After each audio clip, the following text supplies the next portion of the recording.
ఇచ్చేదానికి ఆ సవరణ తీసుకొచ్చి అది కేంద్రం చేస్తుంది. కానీ రిజర్వేషన్లు ఏవైతున్నా స్థానిక సంస్థల్లో కేంద్రానికి సంబంధం లేదు. సాయి గారు చెప్పినట్టుగా ఎన్టీ రామారావు గారు వచ్చిన తర్వాత మండల్ కమిషన్ ఇంప్లిమెంట్ చేయడము, అనేక మంది వెనకబడ్డ వర్గాల వాళ్ళకి ప్రజాప్రతినిధులుగా అవకాశం కల్పించడము ఎన్టీ రామారావు గారికి సంబంధించి అనేక రాష్ట్రాలు చేస్తున్నాయి. కాబట్టి ఇవన్నీ కూడా విషయాలు మనం తెలుసుకోవాలా. శర్మిలమ్మ గారికి కూడా చెప్పండి. మంచి పాయింట్ ఉందండి. హోదా అట్లాగే పోలవరం లాంటివన్నీ కూడా చేయలేదు అన్నటువంటిది.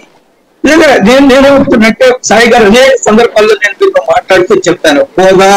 హోదా ముగిసిన అధ్యాయం మేము చాలా స్పష్టంగా చెప్పాము. హోదాకి కావాల్సిన ప్రత్యేక హోదాకి కావాల్సిన ఆ యొక్క ఏది నిబంధనలు ఏవైతే ఉన్నాయో వాటిలో ఆంధ్రప్రదేశ్ ఫిట్ కావడం లేదు.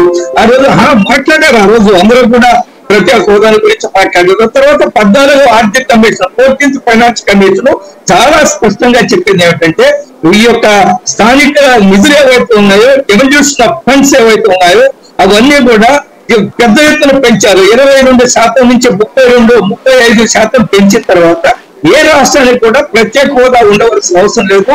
కొన్ని రాష్ట్రాలు ఏదైనా ఆర్థిక ఇబ్బందులు ఉంటే వాటికి ప్రత్యేక ప్యాకేజీ ఉందని చెప్పారు. ఆ ప్రత్యేక ప్యాకేజీ విషయంలో చంద్రబాబు నాయుడు ఉన్నప్పుడు ప్రత్యేక ప్యాకేజీ చాలా ఏర్పాటు చేసి వారికి చెప్పాము. ప్రత్యేక ప్యాకేజీ ఉపయోగించుకోవాలో కూడా ఆనాడు చంద్రబాబు నాయుడు గారు పూర్తిగా విఫలమయ్యారు. ఈ రోజు మీరు రైల్వే జోన్ గురించి మాట్లాడుతున్నారు. రైల్వే జోన్ కి సంబంధించి 100 కోట్ల రూపాయలు కేటాయించడం జరిగింది. స్థలం చూపించమని రాష్ట్ర ప్రభుత్వానికి పదే చెప్పారు. రైల్వే జోన్ ఇప్పటి వరకు స్థలం చూపించలేదు రాష్ట్ర ప్రభుత్వం. వాళ్ళ సమస్యలు ఏమున్నాయి, వాళ్ళ కారణాలు ఏమున్నాయి నాకు దాదాపు తెలియదు.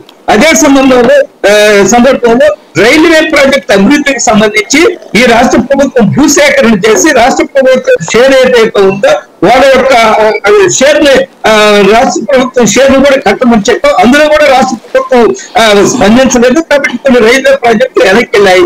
ఇవన్నీ పోలవరం ప్రాజెక్టు విషయం కూడా మనం చూసాం. పోలవరం ప్రాజెక్టు అనేక సమస్యలు వచ్చాయి, సాంకేతిక సమస్యలు వచ్చాయి, కొన్ని రిపేర్లు వచ్చాయి.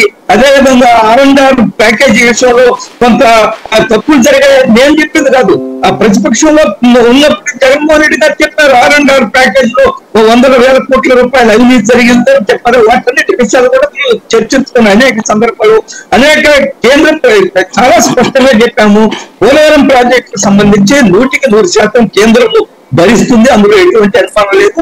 రాష్ట్ర ప్రభుత్వం సరైన సమాచారం ఇవ్వడంలో, సరైన ప్రణాళికలు తయారు చేయడంలో, సాంకేతిక పరిజ్ఞానం ఇవ్వడంలో రాష్ట్ర ప్రభుత్వ విఫలమైనది. ఇవన్నీ కూడా వాయిదా పడుతున్నాయి. నేనేమంటున్నా అంటే ఇప్పటికి కూడా మించిపోయింది లేదు సమయము.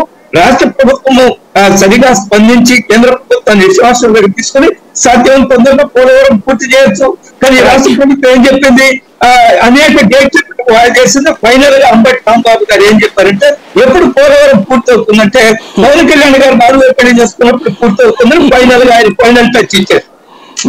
రైట్. రాజశేఖర్ గారు ఈవేళ